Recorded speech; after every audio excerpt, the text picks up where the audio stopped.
الحمد للہ وکفا وسلام علی عبادہ الذین اصطفیٰ اما بعد۔ 20ویں شب میں 26ویں پارے کی تلاوت کی گئی تھی۔ اس 26ویں پارے میں اللہ رب العزت نے ابتداءً توحید کے بنیادی دلائل کو ذکر فرمایا۔ سب سے پہلی بات ارشاد فرمائی کہ الیس اللہ بکاف عبدہ، کیا اللہ اپنے بندوں کی جانب سے کافی نہیں ہے؟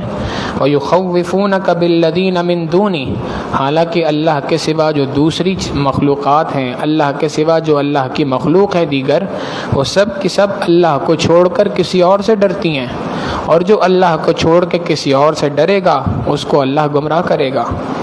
پھر اس کے بعد توحید کے دلائل کو ذکر فرمایا کہ دیکھو اس آسمان و زمین کے نظام کو دیکھو، اتنا بڑا آسمان و زمین کا نظام یہ بھلا بغیر کسی بنانے والے کے خود بخود کیسے بن سکتا ہے؟ جب دنیا کا ایک چھوٹا سا مکان، ایک چھوٹی سی جگہ بغیر کسی بنانے والے کے نہیں بن سکتی، تو اتنا بڑا آسمان و زمین بغیر کسی بنانے والے کے کیسے بن سکتا ہے؟ جب نہیں بن سکتا تو اب آپ ان سے پوچھئے کہ اگر کوئی بنانے والا ہے تو وہ کون ہے؟ لَيَقُولُنَّ اللَّهُ، تو یہ خود کہیں گے کہ اللہ ہی کی ذات ہے جس نے آسمان و زمین کو پیدا فرمایا۔ پھر آپ ان سے پوچھئے کہ اللہ رب العزت اگر تمہیں کوئی تکلیف پہنچا دے، کوئی تمہیں تکلیف حاصل ہو جائے، اور اس تکلیف کے حاصل ہونے کے بعد کون ہے جو تمہیں اس تکلیف سے کھینچ کر باہر نکالتا ہے اور اس تکلیف کو تم سے ختم کرتا ہے؟ تو یہ آگے سے کہیں گے حسبی اللہ، اللہ ہمارے لیے کافی ہے، اللہ ہی کی ذات ہے۔ اس لیے کہ جب سارے کے سارے معبودوں سے مایوسی ہو جاتی ہے اور کسی جگہ پہ پھنس جاتے ہیں تو پھنسنے کے بعد اللہ ہی کی ذات کو پکارتے ہیں، اور اس وقت پہ یہ بات کہتے ہیں کہ اے اللہ اگر آپ نے ہمیں اس غم سے نجات دے دی، اس تکلیف سے نجات دے دی، تو ہم ایمان لے کے آئیں گے۔ تو اللہ کی ذات کو تو مانتے ہیں کہ آسمان و زمین کا بنانے والا اللہ ہے، مشکلات کو حل کرنے والا اللہ ہے، بھروسہ جس ذات پہ کرنا چاہیے وہ اللہ رب العزت ہی کی ذات ہے، اس کو مانتے ہیں، مگر ماننے کے باوجود ایمان نہیں لے کے آ رہے۔ کیوں؟ فقط اپنی ضد کی وجہ سے، اپنی ہٹ درمی کی وجہ سے، اس کے علاوہ اور کوئی دوسری بات نہیں۔ لہذا نبی علیہ الصلوۃ والسلام کو بیان کر دیا کہ بے شک آپ پر جو چیز نازل ہوئی ہے وہ سچی کتاب ہے، جو کوئی شخص بھی اس کتاب سے ہدایت کو حاصل کرے گا اس کا اپنا فائدہ، اور جو کوئی اس کتاب سے ہدایت کو حاصل نہیں کرے گا اور گمراہ ہوگا تو اس کی گمراہی کا وبال بھی خود اسی کے اوپر پڑے گا۔ اور آخر کے اندر اس سورت کے قرآن کریم کی ایک آیت کو نازل فرمایا جس کو مفسرین نے لکھا کہ قرآن کریم کی سب سے زیادہ امید دلانے والی آیت ہے۔ اللہ رب العزت اپنے گناہ گار بندوں کو خطاب فرماتے ہیں، قُلْ یا عبادی، اے میرے بندوں، الذین اسرفوا علی انفسہم، جنہوں نے اپنی جانوں پر ظلم کر دیا۔ غور طلب بات یہ ہے کہ اگر دنیا کے اندر ہماری اولاد ہماری نافرمانی کر جائے تو ہم اس کو اپنے نام سے نہیں پکارتے، بلکہ بیوی سے کہتے ہیں اس کو کہہ دو یہ کر لے، اس کو کہہ دو گھر سے نکل جائے، اس کو کہہ دو یہ کام کر لے۔ اللہ رب العزت اور اس کی مخلوق کے درمیان رشتہ تو بہت مختلف ہے، باپ بیٹے کی بنسبت اللہ اور مخلوق کا رشتہ تو بہت زیادہ مختلف ہے، مگر اس کے باوجود وہ بندہ جو اللہ کی نافرمانی کرتا ہوا زندگی گزار رہا ہے، اللہ رب العزت فرماتے ہیں یہ میرا بندہ ہے۔ یا عبادی، اے میرے بندے، الذین اسرفوا علی انفسہم، وہ بندے جنہوں نے اپنی جانوں پر ظلم کر لیا گناہ کر کے۔ یعنی اگر تم نے گناہ کر لیا تو اللہ کا کوئی نقصان نہیں اس گناہ میں، بلکہ نقصان فقط تمہاری اپنی ذات کا ہے۔ تو تمہارے کرنے کا کام کیا ہے؟ لا تقنطوا من رحمت اللہ، اللہ کی رحمت سے کبھی مایوس نہ ہونا۔ اس لیے کہ یعقوب علیہ السلام نے اپنے بھائیوں کو کہا تھا انہ لا ییأس من روح اللہ الا القوم الکافرون، اللہ کی رحمت سے تو کافر قوم مایوس ہوتی ہے، مومن آدمی اللہ سے مایوس نہیں ہو سکتا۔ شیطان کا پہلا دھوکہ یہ ہوتا ہے کہ شیطان انسان کو اللہ کی نافرمانی میں لگاتا ہے، دوسرا دھوکہ یہ ہوتا ہے کہ اس سے توبہ کرنے میں دیر کراتا ہے، سستی کراتا ہے، اور تیسرا دھوکہ یہ ہوتا ہے کہ اس کے بعد اللہ کی رحمت سے مایوس کر دیتا ہے کہ میں تو اتنا گناہگار، میری کہاں سے مغفرت ہوگی، میری بات کہاں سے سنی جائے گی۔ کئی لوگ یہ بات کہتے ہیں جی دعا کریں، اگر ان سے کہا جائے جی آپ بھی دعاؤں میں یاد رکھیں، اور جی ہم تو بڑے گناہگار، ہماری کہاں سنے گا۔ اب حقیقت یہ ہے کہ یہ تو فقہا نے لکھا کلمات کفر میں سے ہے کہ انسان یہ سوچے کہ اللہ میری نہیں سنتا، اس لیے کہ اللہ رب العزت نے قرآن کریم میں وعدہ فرما لیا کہ میں ہر دعا کرنے والے کی دعا کو قبول فرماؤں گا، سنوں گا اس کی دعا کو۔ لہٰذا اللہ رب العزت نے فرما دیا لا تقنطوا من رحمت اللہ، اللہ کی رحمت سے مایوس نہ ہونا، ان اللہ یغفر الذنوب جمیعا، اللہ تمہارے سارے کے سارے گناہوں کو معاف کرے گا۔ کیوں معاف کرے گا؟ انہ هو الغفور الرحیم، اس لیے کہ وہ پروردگار بڑا بخشنے والا، بڑا مہربان ہے۔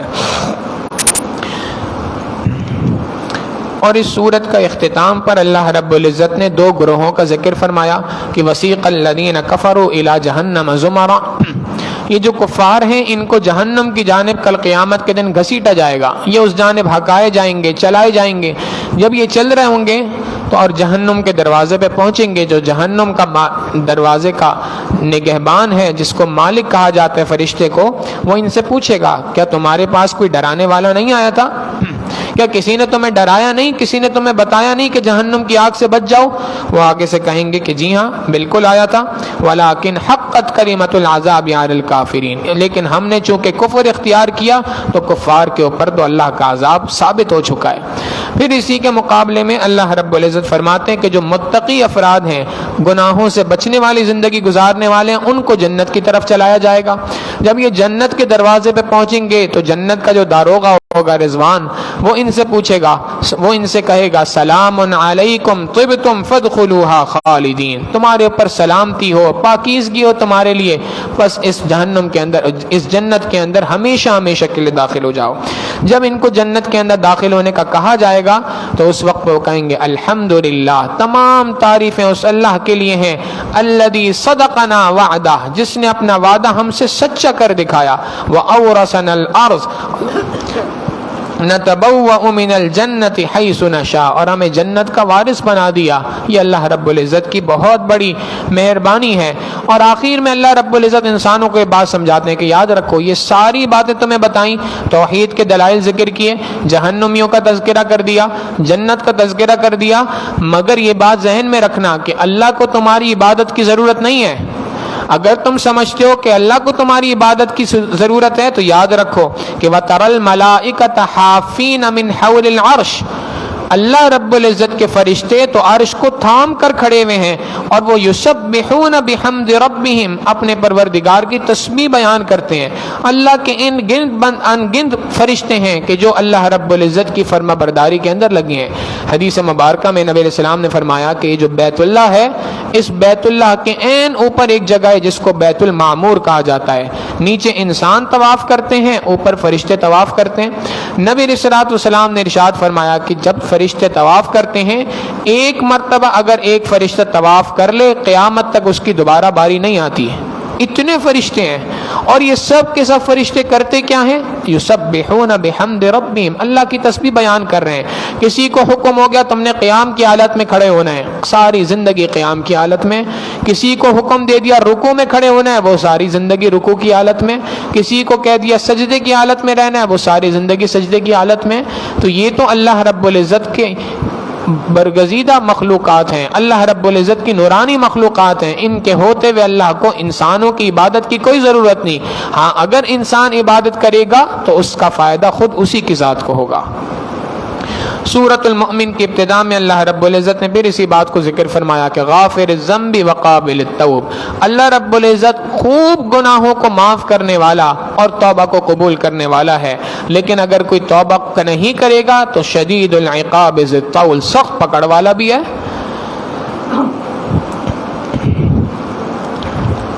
اور اسی صورت کا چونکہ نام سورۃ المؤمن ہے، مؤمن نام اس لیے رکھا کہ اس کے اندر ایک ایمان والے کا اللہ نے ذکر فرمایا جو موسیٰ علیہ السلام کے زمانے کا تھا۔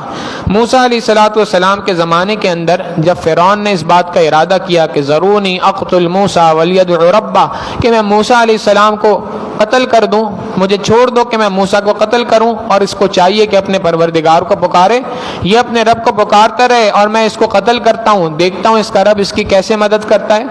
جب وہ یہ بات کہہ رہا تھا تو اس وقت پر اس کے دربار میں ایک شخص کھڑا ہوا، اور یہ وہ شخص تھا جو موسیٰ علیہ السلام پر ایمان لا چکا تھا، مؤمن آدمی تھے، لیکن انہوں نے اپنے ایمان کا اس وقت تک اظہار نہیں کیا تھا۔ انہوں نے کھڑے ہو کے ایک بڑی مفصل تقریر فرعون کے دربار کے اندر کی۔ سب سے پہلی بات کہی، اتقتلون رجلا ان یقول ربی اللہ، کیا تم ایک بندے کو قتل کرنے کا ارادہ کرتے ہو فقط اس بات پر کہ وہ کہتا ہے کہ میرا پروردگار اللہ ہے؟ یہ کون سی بلا عقل کی بات ہوئی کہ ایک بندہ اگر اپنا رب اللہ رب العزت کو مانتا ہے تو کیا فقط اس بات پہ تم اس کو قتل کرنے کی بات کرو گے؟ یا قوم لکم الملک اليوم ظاہرین فی الارض، اے میری قوم، تمہارے لیے زمین کے اوپر والے حصے کے اوپر جو بادشاہت ہے یہ کس نے عطا کی ہے؟ فمن ینصرنا من بعد اللہ من بأس اللہ ان جاءنا، اگر اللہ اس طاقت کو چھین لے تو کون تمہاری مدد کرے گا دنیا کے اندر؟ پھر اس نے آگے سے کہا کہ اے میری قوم، مجھے اس بات کا ڈر ہے کہ کہیں تمہارے اوپر اسی طرح کا عذاب نہ آ جائے جیسا عذاب قوم نوح، قوم عاد، قوم سمود کے اوپر آیا تھا، اور اے میری قوم میں ڈرتا ہوں اس بات سے کہ تمہاری پکڑ ہو جائے اس دن پر جس دن تمہیں بچانے والا کوئی نہیں ہوگا۔ اور حقیقت یہ ہے کہ مجھ سے پہلے دنیا کے اندر یوسف علیہ السلام بھی آئے تھے، اور یوسف علیہ السلام نے بھی آ کر اسی بات کی تلقین کی تھی، فما زلتم فی شک مما جاءکم بھی، تم اس کے باوجود بھی مسلسل شک کے اندر مبتلا ہو، یہ کیسی بات ہے؟ جب اس نے اس طریقے سے تقریر کی اور اللہ رب العزت کی وحدانیت کی باتیں کی، پچھلی قوموں کے عذاب سے ڈرایا، تو قوم کے جو بڑے افراد تھے، جو قوم کے سردار تھے، وہ اس کی باتوں سے کچھ نہ کچھ متاثر ہونا شروع ہو گئے۔ جب اس کی باتوں سے متاثر ہونے لگے تو فرعون فوراً سمجھ گیا اس بات کو، اور فرعون نے آگے سے کہا کہ دیکھو، اگر میں تمہیں یہ بات کہہ رہا ہوں تو اس کے اندر میرا اپنا فائدہ نہیں، خود تمہارا فائدہ ہے۔ وقال فرعون یا حامان ابن لی صرحا لعلی ابلغ الاسباب، ایک کام کرو، اے حامان، اس کا وزیر تھا، حامان ایک سیڑھی تیار کرو جو سیڑھی اتنی بلند ہو کہ آسمانوں تک پہنچ جائے، میں اس سیڑھی پہ چڑھ کر آسمانوں کے اندر جھانک کے دیکھنا چاہتا ہوں کہ موسیٰ کا رب کہاں پر ہے۔ اللہ رب العزت فرماتے ہیں کہ جب اس نے یہ بات کہی تو ہم نے موسیٰ علیہ السلام سے کہا کہ آپ اپنی قوم کو لیں اور یہاں سے نکلیں۔ جب موسیٰ علیہ السلام اپنی قوم کے ساتھ نکلے تو قوم کے نکلنے کے بعد اللہ رب العزت نے فرعون اور اس کے لشکر کو غرق کر دیا۔ یہ ساری بات اللہ رب العزت نے ذکر فرمائی، اور آخر میں فرمایا وما يستوي الاعمى والبصير، اندھا اور بینا برابر نہیں ہو سکتا۔ والذین آمنوا وعملوا الصالحات، اسی طریقے سے جو شخص ایمان لایا اور نیکوکاری والی زندگی گزارتا ہے وہ اور خطا کار برابر نہیں ہو سکتے۔ لہٰذا آپ ان کی فکر نہ کریں، بلکہ آپ اللہ رب العزت کے دربار میں رجوع کریں، اللہ رب العزت سے مانگیں، اور اللہ سے مانگنے کا اصول یہ ہے کہ وقال ربکم ادعونی استجب لکم، تمہارے پروردگار نے بات کہہ دی ہے کہ تم اللہ سے مانگو، اللہ تمہاری دعاؤں کو قبول کرے گا، یہ اللہ کا وعدہ ہے ہر بندے سے۔ اور آگے فرمایا ان الذین یستکبرون عن عبادتی سیدخلون جہنم داخرین، جو کوئی بھی میری عبادت سے اعراض کرے گا، اس عبادت سے ہٹے گا تو میں اس کو جہنم میں داخل کروں گا۔ اب ذرا ان دو باتوں کا جوڑ سمجھیں۔ پہلے فرمایا کہ اللہ رب العزت نے تمہیں حکم دیا ہے کہ تم اللہ سے دعا مانگو، اور اس کے بعد فرمایا کہ جو میری عبادت سے اعراض کرے گا، مفسرین نے لکھا چونکہ ابتداءً عبادت ذکر کر دی دعا، تو یہاں پر مراد اس عبادت سے دعا ہی ہے۔ اب اس کا معنی اور مفہوم یہ بنے گا کہ اللہ رب العزت یہ فرما رہے ہیں کہ میرے بندے مجھ سے مانگو، اگر تم مجھ سے دعا مانگنے میں کمی کرو گے، کوتاہی کرو گے، تو میں تمہیں جہنم کے اندر داخل کروں گا۔ اسی لیے نبی صلی اللہ علیہ وسلم نے فرمایا الدعاء مخ العبادہ، دعا عبادت کا مغز ہے، نچوڑ ہے۔ ہم بعض اوقات یہ کوتاہی کرتے ہیں کہ ہر عبادت کے اندر لگے ہوتے ہیں، روزے بھی رکھ لیتے ہیں، تلاوت بھی کر رہے ہوتے ہیں، ذکر و اذکار بھی کر لیتے ہیں، قرآن کریم کی تلاوت بھی کر لیتے ہیں، تراویح بھی پڑھ لیتے ہیں، لیکن دعا مانگنے میں کوتاہی کرتے ہیں۔ دعا یا تو مانگتے نہیں، یا دعا مانگنے کے جو آداب ہیں ان آداب کا لحاظ رکھ کر دعا نہیں مانگتے، نتیجہ یہ نکلتا ہے کہ پریشان پھرتے ہیں پھر دنیا کے اندر۔ لہٰذا دعا مانگنا سیکھنا چاہیے کہ دعا مانگنے کے آداب کیا ہیں، کیا طریقہ کار ہے۔ دنیا کی چھوٹی سی عدالت کے اندر اگر آپ نے درخواست دائر کرنی ہو تو اس کا باقاعدہ ایک پورا پروٹوکول ہے، اپنی مرضی سے کوئی شخص نہیں جا سکتا، کہا جاتا ہے جی وکیل ہائر کریں۔ کیوں کریں وکیل؟ اس لیے کہ عدالت میں گفتگو کرنے کا طریقہ اور سلیقہ آپ کو معلوم نہیں ہے، لہٰذا پہلے اس طریقے کو سیکھیں پھر اس کے بعد عدالت کے اندر آئیں۔ اللہ رب العزت کا دربار تو اتنا بڑا دربار ہے، وہاں پر عبادت کرنے، اس کے سامنے ہاتھ پھیلانے کے بھی کچھ اصول ہیں، ان اصولوں کو سیکھ کر اس کے مطابق اللہ رب العزت کے دربار میں مانگنا چاہیے۔ یہ اللہ کے دربار میں مانگنا اہم ترین عبادتوں میں سے ایک ہے۔ سورہ حامیم سجدہ، اس کے اندر اللہ رب العزت نے اپنے توحید کے دلائل کو ذکر فرمایا۔ اصل موضوع اس سورت کا قرآن کریم کی حقانیت کو بیان کرنا ہے۔ اللہ رب العزت فرماتے ہیں کتاب فصلت آیاتہ قرآنا عربیہ، یہ وہ کتاب ہے جس میں کھول کھول کر احکامات کو بیان کر دیا گیا۔ یہ عربی زبان کے اندر کتاب نازل ہوئی ہے تاکہ لوگ یہ بات جان لیں، بشیرا و نذیرا، کہ اللہ کے محبوب صلی اللہ علیہ وسلم خوشخبری دینے والے بھی ہیں، ڈرانے والے بھی ہیں۔ جن چیزوں کی خوشخبری دے دی ان اعمال کے اوپر لگ جاؤ، جن کاموں سے بچنے کا حکم دے دیا اور ڈرایا ہے ان کاموں سے اپنے آپ کو بچاؤ۔ یہ پوری کی پوری سورت کا خلاصہ اس کے اندر ہے۔ اللہ رب العزت فرماتے ہیں کہ اس سے پہلے کتنی ہی قومیں ایسی ہیں جن کو ہم اس سے پہلے ہلاک کر چکے ہیں۔ قوم عاد ہے، انہوں نے یہ بات کہی تھی کہ من اشد منا قوہ، اللہ نے ان کو اتنی طاقت عطا فرمائی تھی کہ فقط اپنے ہاتھوں سے پہاڑوں کو کھود کر اس کے اندر گھر بنا لیا کرتے تھے، اتنی طاقت تھی۔ آج بھی ہم اتنی مشینری کے بعد جو پہاڑوں کے اندر گھر بنتے ہیں ان کو، اور جو قوم عاد کے گھر آج بھی دنیا کے اندر محفوظ ہیں، ان کو ذرا تقابل کیا جائے تو یہ بات محسوس ہوتی ہے، نظر آتی ہے کہ قوم عاد والوں کی آرکیٹیکچر سکلز ہم سے زیادہ اچھی تھی، اور یہ ہاتھوں سے گھر بنایا کرتے تھے، کوئی ان کے پاس کوئی دوسری مشینری نہیں ہوتی تھی، کوئی آلات نہیں ہوتے تھے، تو یہ کہا کرتے تھے من اشد منا قوہ، ہم سے زیادہ طاقتور بھلا کون ہے؟ اللہ نے جواب دیا اولم یروا، کیا یہ نہیں دیکھتے ان اللہ الذی خلقہم، وہ ذات جس نے ان کو پیدا کیا ہے، وہ ذات ان سے زیادہ طاقتور ہے، تبھی تو ان کو پیدا کیا ہے۔ لہٰذا اللہ رب العزت فرماتے ہیں کہ ہم نے ان کے اوپر کچھ منحوس ایام کے اندر تیز و تند ہوا ان کے اوپر بھیج دی، لنذیقہم عذاب الخزی فی الحیات الدنیا، تاکہ یہ دنیا کے اندر رسوائی والے عذاب کو چکھ لیں، اور دنیا کا صرف عذاب نہیں ہے، ولعذاب الآخرۃ اخزی، قیامت کے دن کا عذاب تو اس سے بھی زیادہ سخت ہے۔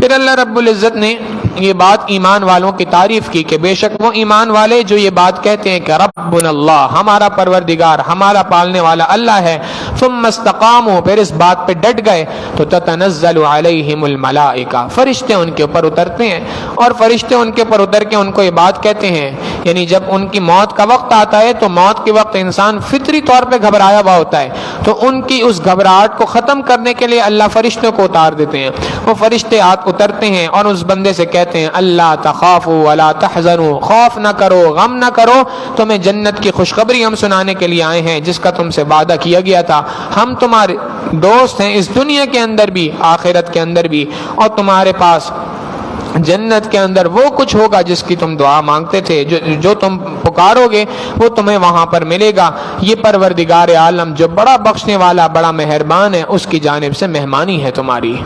اور اس کے بعد اللہ رب العزت نے ان جنتیوں کی ایک صفت بیان کی کہ بہترین جنتی وہ ہیں جو اللہ رب العزت کی جانب دوسروں کو بلانے والے ہوں، دین کی دعوت دینے والے ہوں، اور صرف زبان سے دین کی دعوت دینے والے نہ ہوں۔ یہ کافی نہیں ہے کہ دوسروں کو تو دعوت دے دی، اپنے من کے اندر کچھ نہیں، خود عمل کر نہیں رہے، دوسروں کو بڑی دین کی دعوتیں دے رہے ہیں۔ فرمایا دین کی دعوت بھی دیتا ہوں، وعمل صالحا، نیک اعمال بھی کرتا ہو، وقال اننی من المسلمین، اور کی بات کہتا ہو کہ میں تو مسلمانوں میں سے ہوں۔ اللہ رب العزت فرماتے ہیں کہ جو شخص دین کی دعوت دینے والا ہے اس شرط کے ساتھ کہ خود بھی اس دعوت پر عمل کرتا ہو، تو یہ شخص اللہ رب العزت کے ہاں بہترین بات کرنے والا ہے۔ آگے نصیحت کہہ دی، فرما دی کہ اگر کوئی تمہارے ساتھ اس دعوت کے دینے میں جہالت کا مظاہرہ کرے تو تم نے اس کے ساتھ جہالت نہیں کرنی، تم سے کوئی غصہ ہو جائے تو تم نے بدلے میں غصہ نہیں ہونا، بلکہ تم نے اس کے ساتھ نرمی کا معاملہ کرنا ہے، اس کے ساتھ اچھائی کا معاملہ کرنا ہے۔ اچھائی کا معاملہ کرو گے تو نتیجہ یہ نکلے گا کہ کل تک جو تمہارا دشمن تھا آج تمہارا دوست بن جائے گا۔ اور اللہ رب العزت فرماتے ہیں یہ جو صبر کرنے والی تلقین ہے، یہ جو ہم نے کہا کہ اپنے آپ کے اندر برداشت پیدا کرو اور برائی کا جواب اچھائی سے دو، یہ آسان کام نہیں ہے۔ وما یلقاها الا ذو حظ عظیم، جن کو خیر کا بہت بڑا حصہ ملتا ہے انہی کو اس کی تلقین ہوتی ہے، ہر بندے کو تلقین نہیں ہوتی اس کی۔ سورۃ الشورى 25ویں پارے کی صورت ہے۔ اللہ رب العزت نے سورت کے اندر پھر توحید کے دلائل کو ذکر فرمایا اور ابتداءً قرآن کریم سے متعلق یہ بات ذکر کی کہ جیسے ہم نے پچھلے انبیاء کے اوپر کتابیں نازل کی، اے میرے محبوب صلی اللہ علیہ وسلم آپ پر بھی کتاب نازل کی۔ آپ پر یہ کتاب کا نازل کرنا کوئی نئی چیز نہیں ہے، جیسے پچھلے انبیاء پہ تھا آپ کے اوپر بھی کتاب نازل ہوئی ہے۔ اور اس کے بعد اپنی توحید کے دلائل کو ذکر فرمایا کہ آسمان و زمین کا بنانے والا اللہ ہی ہے۔ اللہ رب العزت وہ ذات ہے جس نے ہر انسان کو جوڑوں کی صورت میں پیدا فرمایا، ہر جانور کو جوڑوں کی صورت میں پیدا فرمایا۔ لیس کمثلہ شیء، اللہ جیسی کوئی دوسری ذات ہے ہی نہیں، اس لیے کہ اگر کوئی دوسری ذات ہے تو لیاؤ لن یخلقوا ذبابا ولو اجتمعوا له، سب کے سب اکٹھے ہو کے ایک مکھی اور ایک مچھر نہیں بنا سکتے۔ اللہ رب العزت کا مقابلہ کہاں سے کر سکتے ہیں؟ جب اللہ کے مقابلے میں کوئی دوسری ذات ہے ہی نہیں تو پھر عبادت کے لائق، سجدے کے لائق، محبت کے لائق فقط ایک ہی ذات ہے، اور وہ ذات اللہ رب العزت کی ذات ہے۔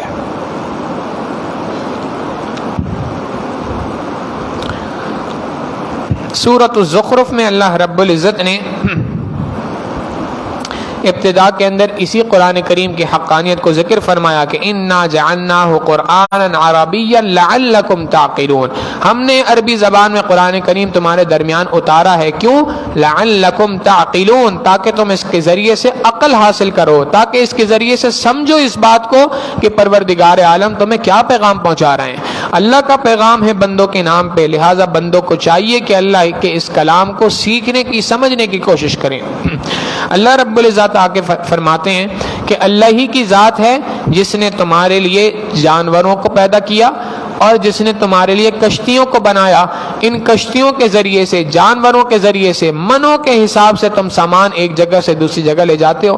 اگر اللہ رب العزت کی رحمت نہ ہو تو تم اس جانور پہ ذرا بوجھ ڈال کے تو دکھاؤ، جب جانور بھپر جائے تو کئی انسان مل کر اس جانور کو نہیں سنبھال سکتے، تو کس ذات نے اس جانور کو تمہارے تابع کر دیا ہے؟ سوچو تو صحیح، کون ہے جس نے کون ہے وہ ذات جس نے اس جانور کو تمہارے تابع کر دیا ہے؟ لہٰذا اس ذات ہی کی عبادت کرو۔ اور اس کے بعد ایک اور بات ارشاد فرمائی، یہ بات بڑی اہم ہے، ارشاد فرمایا وَمَن يَعْشُ عَن ذِكْرِ الرَّحْمَنِ نُقَيِّضْ لَهُ شَيْطَانًا فَهُوَ لَهُ قَرِينٌ، جو کوئی شخص بھی رحمان کے ذکر سے اعراض کرتا ہے، دور ہوتا ہے، ہم اس کے اوپر شیطان کو مسلط کر دیتے ہیں، فَهُوَ لَهُ قَرِين، وہ اس کے ساتھ کھیلتا ہے، اس کا ساتھی بن جاتا ہے۔ مفسرین نے لکھا شیطان کے ساتھی بننے کا معنی یہ ہے کہ انسان کو الٹے سیدھے وساوس آئے، طرح طرح کے وسوسوں کا آ جانا، یہ شیطان کی جانب سے ساتھی کے بن جانے کی دلیل ہے۔ اور جب وسوسے آ جائیں تو وسوسے آنے کی دلیل قرآن کریم بتا رہا ہے، وجہ بیان کر رہا ہے کہ وسوسے کیوں آتے ہیں۔ ارشاد فرمایا اس لیے کہ تم نے اللہ کے ذکر سے اعراض کیا۔ جب انسان اللہ کے ذکر سے اعراض کرتا ہے اب شیطان اس کے اوپر حملہ آور ہو جاتا ہے۔ لہٰذا اگر کوئی شخص اپنے آپ کو شیطان کے وسوسوں سے بچانا چاہتا ہے، طریقہ اس کا بیان کر دیا، اللہ کو یاد کرو، اللہ کا ذکر کرو، اللہ کے ذکر کرنے کی برکت سے تمہارے یہ وسوسے ختم ہو جائیں گے۔ ہمارے مشائخ نے اسی کو کہا کہ جو دماغ میں وسوسوں کا آنا ہے یہ فکر کی گندگی ہے، اور فکر کی گندگی ذکر کے ذریعے سے دور ہوتی ہے، لہذا ذکر کے اندر لگ جائیں، فکر کی گندگی خود بخود دور ہو جائے گی۔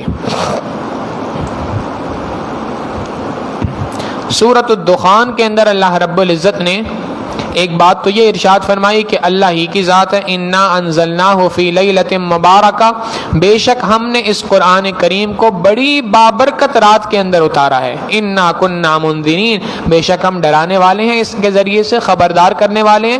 اس کلام پاک کو ہم نے بہت ہی بابرکت رات میں اتارا ہے۔ مفسرین نے لکھا کہ وہ بابرکت رات حقیقتاً شب قدر کی رات ہے۔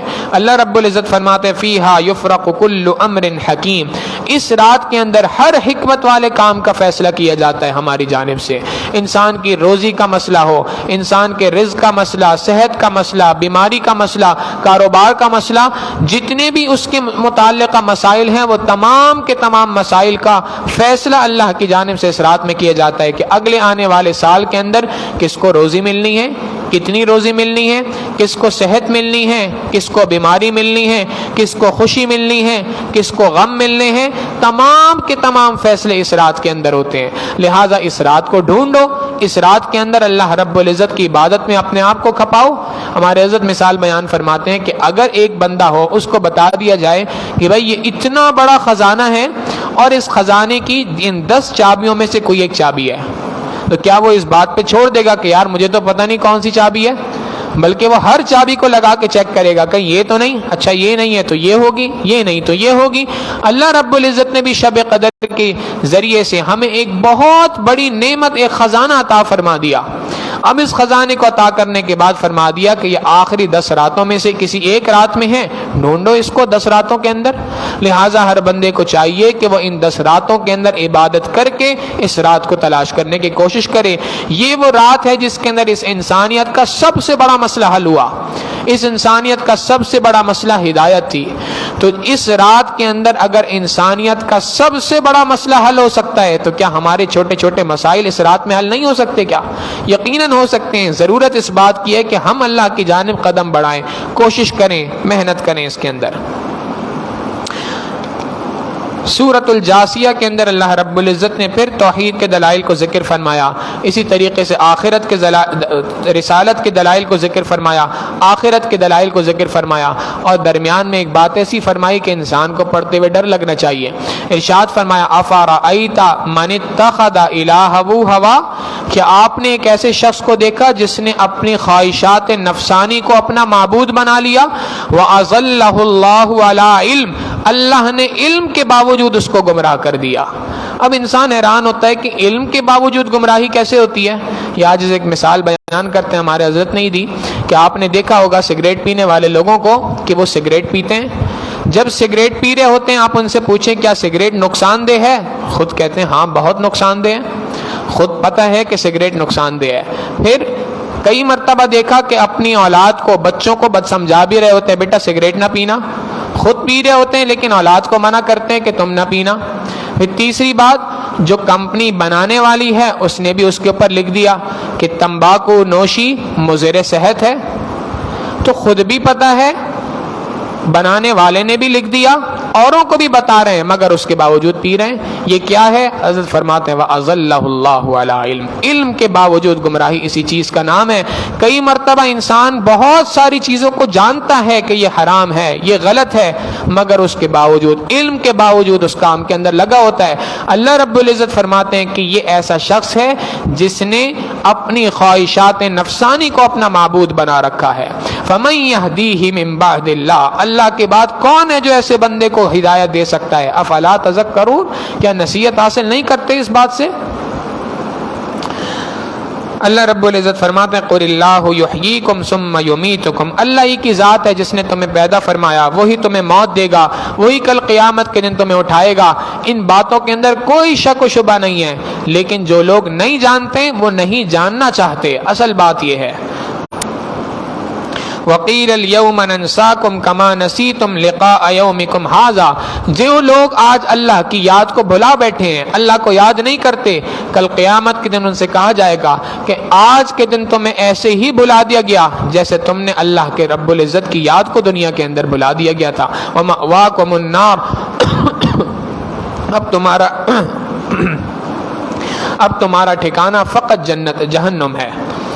سورۃ الاحقاف 26 پارہ جہاں سے آج کے قرآن کریم کی تلاوت کی گئی، اس میں اللہ رب العزت نے ابتدا کے اندر یہی بات فرمائی کہ ہم نے آسمان و زمین کے اس پورے نظام کو ایک مقصد کے تحت پیدا کیا ہے، بے مقصد پیدا نہیں کیا، عبث بیکار پیدا نہیں کیا، بلکہ اس کے پیچھے ایک مقصد ہے، اور مقصد یہ ہے کہ تمام کی تمام چیزیں تمہارے تابع ہیں، اور تمہاری لیے لازم یہ ہے کہ تم اللہ کی اتباع کرو، اللہ کے حکموں کی پیروی کرو، یہ تمہارے اوپر لازم ہے۔ نبی علیہ السلام سے فرما دیا کہ آپ ان سے یہ بات کہہ دیجئے ما کنت بدعا من الرسل، میں کوئی انوکھا رسول دنیا میں نہیں آیا، کوئی نیا رسول نہیں آیا دنیا میں، بلکہ میں جو بات کہتا ہوں یہ وہی ہے جو مجھ سے پہلے دیگر انبیاء کہتے ہوئے آئے ہیں۔ لہٰذا اگر تم پچھلے انبیاء کو مانتے ہو، جیسے یہودی کہا کرتے تھے ہم موسیٰ علیہ السلام کو مانتے ہیں، عیسائی کہتے تھے عیسیٰ علیہ السلام کو مانتے ہیں، مشرکین مکہ کہتے تھے ابراہیم علیہ السلام کو مانتے ہیں، تو فرمایا کہ اگر تم کسی بھی نبی کو مانتے ہو، ہر نبی نے اسی بات کا حکم دیا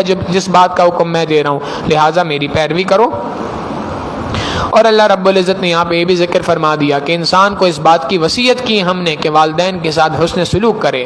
یہ انسان کے اوپر لازم ہے، ہر اولاد پہ لازم ہے، فرض ہے کہ وہ اپنے والدین کے ساتھ حسن سلوک کرے۔ اور آگے فرمایا کہ دیکھو تمہاری ماں نے تمہارے لیے کتنی زیادہ تکلیفیں برداشت کی، حملتہ امہ کرہا ووضعتہ کرہا، تمہاری ماں نے تمہیں سنبھال کے رکھا 9 مہینے اپنے پیٹ میں، یہ بھی ایک بہت بڑی تکلیف تھی، اور اس کے بعد جب اس نے تمہیں جنا تو وہ جننے کی تکلیف اپنی جگہ تھی۔ حتی اذا بلغ اشدہ وبلغ 40 سنہ، اب اللہ رب العزت تقابل فرماتے ہیں، ایک بچہ وہ ہے کہ جب وہ جوان ہوتا ہے اور 40 سال کی عمر کو پہنچتا ہے، اب اللہ رب العزت سے اپنے والدین کے حق میں دعا کرتا ہے، ربی اوزعنی ان اشکر نعمتک التی انعمت علی وعلی والدی، اللہ میں آپ کا شکر ادا کرتا ہوں اس بات پر کہ آپ نے جو انعام مجھ پر فرمایا، جو نعمتیں مجھے عطا فرمائی، میرے والدین کو عطا فرمائی، اور جو مجھے نیک اعمال کی توفیق عطا فرمائی، اور مجھ سے آپ راضی ہو گئے، اللہ میں اس پر آپ کا شکر ادا کرتا ہوں۔ وَأَصْلِحْ لِي فِي ذُرِّيَّتِي، اللہ جیسے میری باپ میرے والدین کی اولاد کو یعنی مجھے نیک بنایا، میری اولاد کو بھی نیک بنا دیجئے۔ انی تبت الیک وانی من المسلمین، آپ ہی کی جانب رجوع کرتا ہوں، آپ ہی کا فرما بردار ہوں۔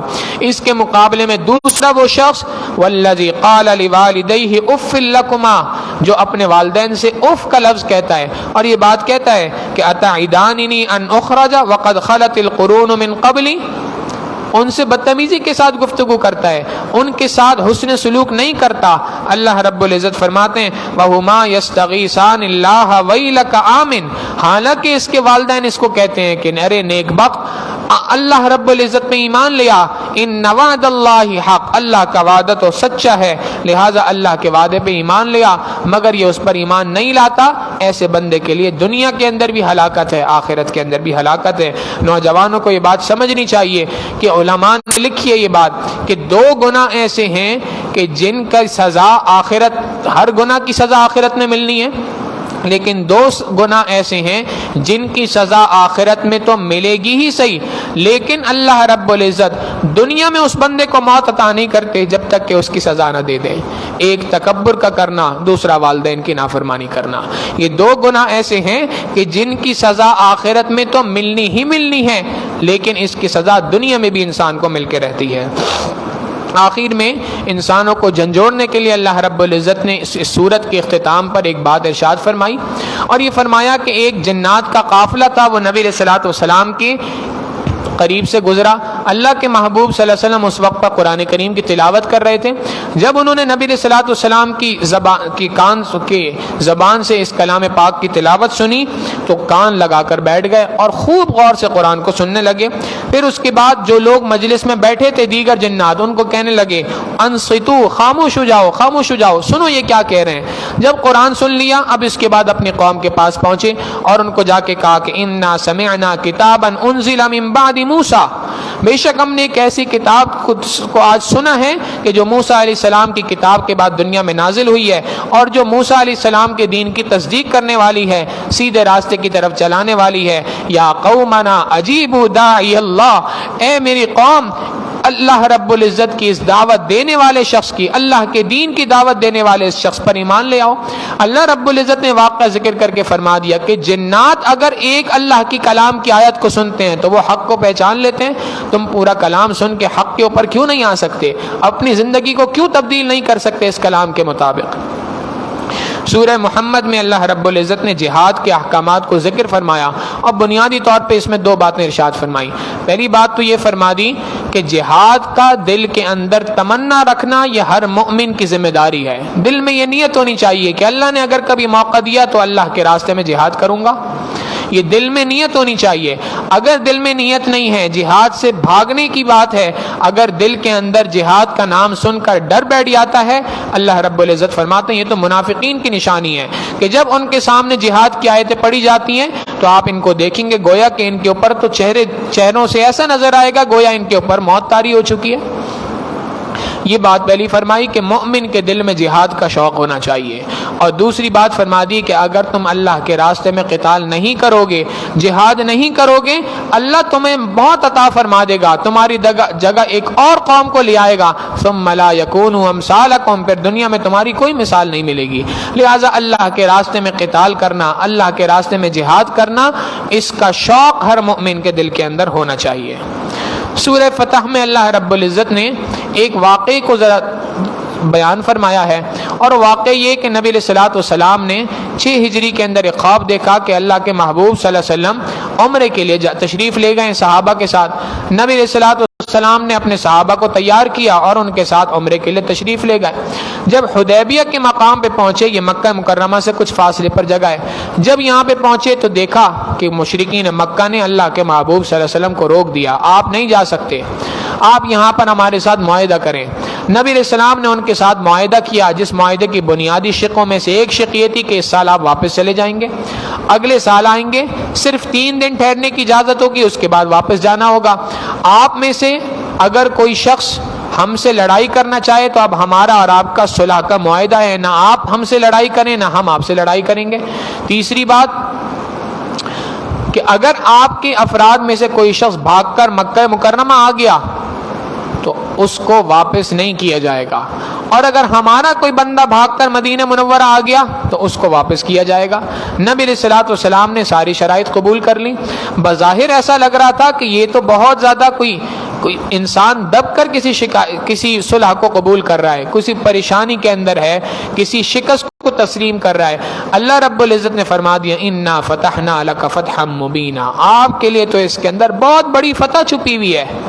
آپ پریشان نہ ہوں، آپ کے ساتھی پریشان نہ ہوں، یہ بہت بڑی فتح ہے جو ہم آپ کو عطا کر رہے ہیں.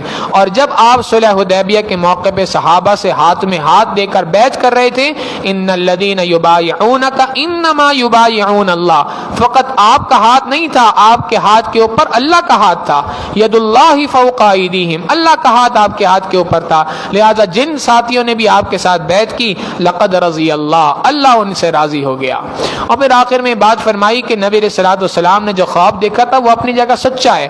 لتدخلن المسجد الحرام انشاءاللہ، آپ ضرور بالضرور انشاءاللہ مسجد حرام میں داخل ہوں گے، آمنین، امن کے ساتھ، محلقین رؤوسکم، اپنے سروں کو منڈاتے ہوئے، ومقصرین لا تخافون، آپ کو کسی قسم کا کوئی خوف نہیں ہوگا. وہاں پہ آپ کو اللہ مسجد حرام میں ضرور بالضرور داخل کرے گا. نبی علیہ السلام کو خوشخبری دے دی. علماء نے لکھا کہ اگر کوئی شخص بیت اللہ کے اندر بیت اللہ کی حاضری کی تمنا رکھتا ہو، اس کو چاہیے کہ اس آیت کا کثرت سے ورد کرے، لتدخلن المسجد الحرام انشاءاللہ. ترجمہ یہی ہے، آپ ضرور بالضرور مسجد حرام کے اندر داخل ہوں گے، آمینین، امن کے ساتھ، محلقین رؤوسکم، اپنے سروں کو مونڈتے ہوئے، اپنے سروں کو کے بالوں کو ختم کرتے ہوئے، صاف کرتے ہوئے آپ مسجد حرام کے اندر ضرور داخل ہوں گے. اور پھر اس صورت کے آخر میں اللہ رب العزت نے نبی علیہ الصلوۃ والسلام کے صحابہ کی بڑی تعریفیں بیان فرمائی.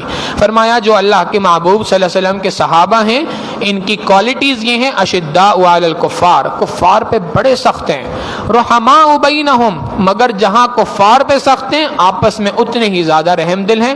تراہم رکعا سجدا، آپ ان کو دیکھیں گے یہ رکوع سجدے کے اندر لگے ہوتے ہیں. یبتغون فضلا من اللہ ورضوانا، اللہ کے فضل کو اور اس کی رضا کو ڈھونڈ رہے ہوتے ہیں. ان کے چہروں کے اوپر سجدوں کے اثرات آپ کو ملیں گے. یہ وہی تمام نشانیاں ہیں جو نشانیاں نبی علیہ السلام کے ساتھیوں کی تورات کے اندر لکھی تھیں. اگر تم اللہ کے محبوب صلی اللہ علیہ وسلم کو ماننا چاہتے ہو، نبی کے ساتھیوں کی جو نشانیاں تورات میں لکھی تھی ذرا ان کو پڑھو اور اللہ کے رسول کے صحابہ کو دیکھ لو، تمہیں یہ بات پتہ چل جائے گی. سورہ حجرات میں اللہ رب العزت نے بڑے اہم احکامات نازل فرمائے، بعض نبی علیہ الصلوۃ والسلام سے متعلق کہ اللہ کے محبوب صلی اللہ علیہ وسلم کے سامنے آوازوں کو بلند نہ کرو، نبی علیہ الصلوۃ والسلام کو ایسے نہ پکارو جیسے ایک دوسرے کو پکارتے ہو، جیسے انسان ایک دوسرے کو پکارتا ہے، زید، عمر، بکر، ایسے نبی کو نہ پکارو کہ محمد کہہ رہے ہو، بلکہ ان کو پکارنے کا طریقہ ہے کہ یا رسول اللہ کہہ کے پکارو۔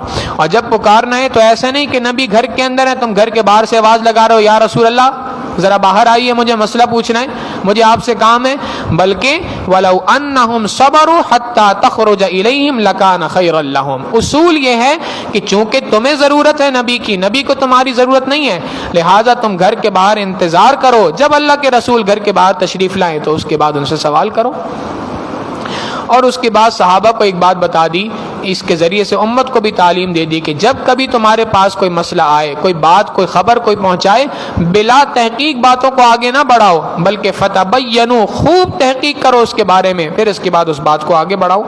اور پھر ایمان والوں کو بہت ساری نصیحتیں فرمائیں۔ پہلی نصیحت فرمائی کہ اگر دو گروہوں کے درمیان، دو انسانوں کے درمیان جھگڑا ہو جائے تو اس جھگڑے کے اوپر صلح کرانا تمہاری ذمہ داری ہے، لہذا انسانوں کے درمیان صلح کراؤ، اس صلح کرانے کی برکت سے اللہ تمہارے اوپر رحم فرمائے گا۔ دوسری بات فرمائی کہ تمہیں کسی نے اختیار نہیں دیا کہ تم کسی قوم کے انسان کا مذاق اڑاؤ، کہ کوئی اگر کسی دوسری قوم سے ہے، تم اردو بولنے والے ہو، کوئی پشتو بولنے والا ہے، تو تمہیں کسی نے اختیار نہیں دیا کہ تم اس کا مذاق اڑاؤ۔ اگر تم کسی اور سندھی بولنے والا ہے، پنجابی بولنے والا ہے، بلوچی بولنے والا ہے، یا کہ دنیا کی کسی اور زبان کے بولنے والا ہے، تمہیں کوئی اختیار نہیں کہ تم کسی دوسری قوم کے افراد کا مذاق اڑاؤ، اس لیے کہ تم مذاق اڑا رہے ہو اس لیے کہ میں اس سے بہتر بولتا ہوں، ہو سکتا ہے کہ اس کے اعمال تم سے زیادہ بہتر ہوں۔ تیسری بات فرما دی کہ تم بدگمانی سے اپنے آپ کو بچاؤ، بدگمانی ہلاک کرنے والی چیزوں میں سے ہے۔ چوتھی بات فرمائی تجسس کے اندر نہ پڑو، دوسروں کی ٹو میں نہ لگو۔ پانچویں بات فرمائی ایک دوسرے کی غیبت نہ کرو، اس لیے کہ غیبت کرنا ایسے ہی ہے جیسے اپنے مردار بھائی کا گوشت کھانا ہے، لہذا اس سے اپنے آپ کو بچاؤ۔ چھٹی بات فرمائی کہ اللہ نے تم سب کو ایک انسان سے پیدا کیا، ایک مرد اور عورت سے پیدا کیا ہے، اور تمہیں جو مختلف قبیلوں میں، مختلف سوسائٹیز میں اللہ نے تقسیم کیا ہے، لتعارفوا، یہ صرف جان پہچان کے لیے ہے، اس کے علاوہ کوئی مقصد نہیں۔ کوئی کسی دوسرے پہ فضیلت نہیں رکھتا، اگر فضیلت ہے تو وہ حقیقتاً تقوی کی بنیاد کے اوپر ہے۔ اور آخر میں نبی علیہ السلام کو فرما دیا کہ بعض منافقین تھے جو اللہ کے محبوب صلی اللہ علیہ وسلم کو کہ پر آ کے ایمان لانے کا، اسلام لانے کے احسان جتلایا کرتے تھے کہ ہم نے احسان کیا ہے گویا آپ کے اوپر کہ ہم ایمان کو قبول کر چکے ہیں۔ اللہ رب العزت نے فرمایا قُلْ لَا تَمُنُّوا عَلَيَّ إِسْلَامَكُمْ، آپ فرما دیجئے کہ تم مجھ پر اپنے ایمان پر احسان نہ جتلاؤ، بَلِ اللَّهُ يَمُنُّ عَلَيْكُمْ، اللہ نے تم پر احسان فرمایا کہ تمہیں ایمان کی دولت کے لیے قبول فرما لیا۔ تو یہ اللہ کا احسان ہے، اللہ کا اس ایمان کی دولت پہ شکر ادا کرو۔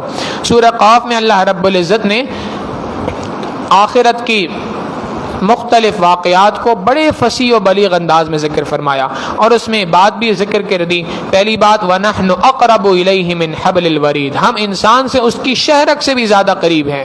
دو باتیں، ایک تو یہ کہ اگر تم گناہ کر رہے ہو تو میرے بندے گناہ کرتے ہوئے تم دنیا کے ہر کسی سے حیا کر لیتے ہو، وہ ذات جو شہرک سے بھی زیادہ قریب ہے اس سے کوئی حیا نہیں آتی تمہیں، لہٰذا گناہ کرتے ہوئے سوچو کہ میرا پروردگار میرے اتنے قریب ہے۔ اور دوسری بات کہ جب تمہیں اللہ کو پکارنے کی نوبت آئے تو اللہ تمہاری شہرک سے بھی زیادہ تمہارے قریب ہے، اس کو پکارو، وہ تمہاری پکار کو سنے گا۔ دوسری بات فرمائی کہ جو کوئی لفظ بھی تم زبان سے نکالتے ہو، تمہاری زبان سے نکلنے والا ایک ایک لفظ اللہ رب العزت کے فرشتے اس کو لکھتے ہیں، نگہبان اس کو لکھتے ہیں، لہٰذا اپنی زبان سے الفاظ نکالتے ہوئے بہت زیادہ سنجیدہ رہنے کی ضرورت ہے۔ پھر جہنمیوں کا اور جنت والوں کا تذکرہ فرمایا، اور آخر میں بات فرما دی کہ ہم یہ لوگ جو باتیں کرتے ہیں ہم اس کو خوب اچھی طرح جانتے ہیں۔ وما انت علیہم بجبار، ہم ان کے اوپر زبردستی نہیں کر رہے اس دنیا کے اندر۔ فذکر بالقرآن من یخاف وعید، لہذا جو کوئی شخص بھی اس قرآن کریم کو سننے والا ہے آپ اس کو نصیحت کیجئے، وہ آپ کی نصیحت کو قبول کرے گا۔ آخری صورت اس پارے کی صورت الزاریات ہے۔ اللہ رب العزت نے 5 قسمیں کھا کر یہ بات فرمائی کہ انکم لفی قول مختلف یؤفک عنہ من افک قتل الخراصون الذین هم فی غمرۃ ساہون۔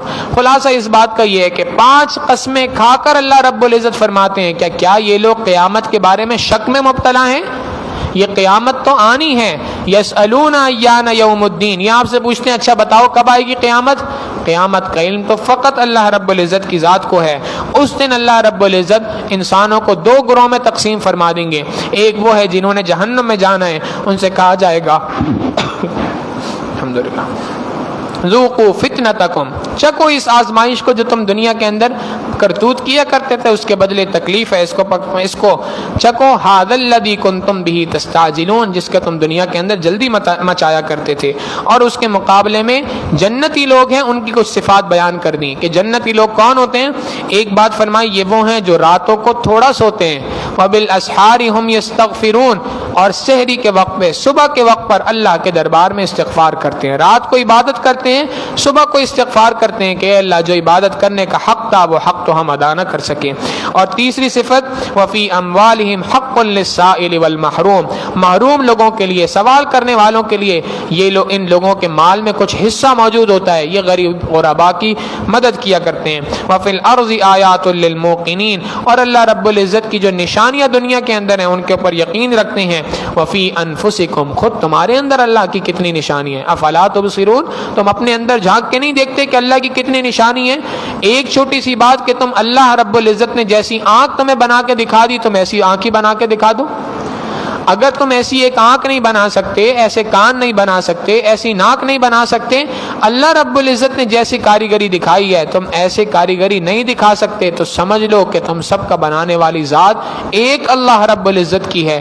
اور جس ذات نے تمہیں بنایا اصول یہی ہے، تقاضا یہی ہے کہ تم اسی ذات کی عبادت کرنے والے ہو.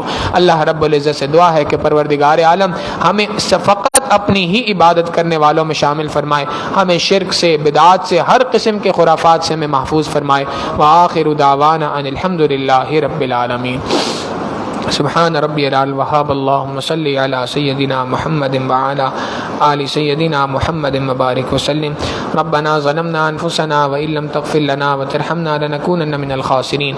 اللہم انا نسألك علما نافعا وعملا متقبلا ورزقا واسعا وشفاء من كل داء. وصلی اللہ تعالی علی حبیبہ سیدنا محمد وآلہ واصحابہ اجمعین برحمتک یا ارحم الراحمین.